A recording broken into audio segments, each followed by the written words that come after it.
people I would need think so. food?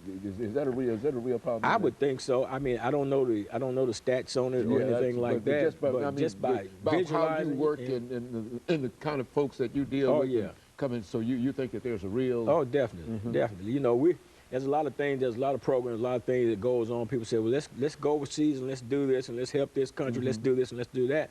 But there's so much poverty and stuff right here in existence, right here in our own communities. And there's another thing, Dr. Haney, with how to finance the mortgage companies did these adjustment rate mortgages. Now so many people are losing their houses. That's having an impact. You see that as having an impact. Oh, absolutely. That's going to create a whole. It's going to create a whole other level of homelessness in our society. So somebody's got to meet that need. So, you know, prayerfully, you know, somebody consider, you know, helping the Hands of God Recovery Ministries meet that need, because we got to meet that need, because it's going to be there. It's the problem is already created.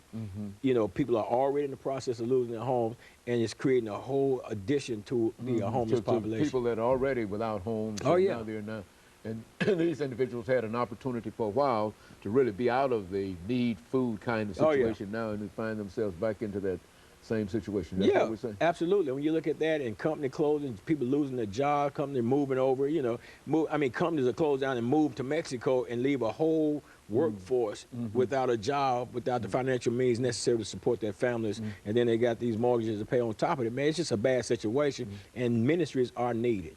And our goal is to operate in every major city in the United States of America. That's our vision, that's our mission, that's our purpose, that's our goal, and that's what we're going to do. That's a real need. I mean, even in great America, where, in the land of the free and the home of the brave, et cetera, we still find that this whole problem of poverty is just as bad now as it was in earlier times. Is that what we're saying? Yeah, absolutely. And it's just as bad. You know, it's out here, and a lot of times, a lot of people are living in poverty, and you don't know, because they won't step to the front because of pride or what have you is keeping them from doing that, because at one point, you know, they were the blue collar and they had things going on, it was happening, and then they lose the job, and a sickness hit the family or something like that, and then they start losing.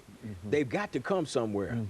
And so in the last few seconds that we have here, there ought to be a national effort on the part of the government, state, federal, and local governments to do something about poverty in America.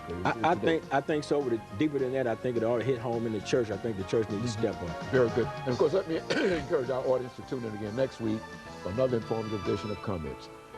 Thank you and good morning.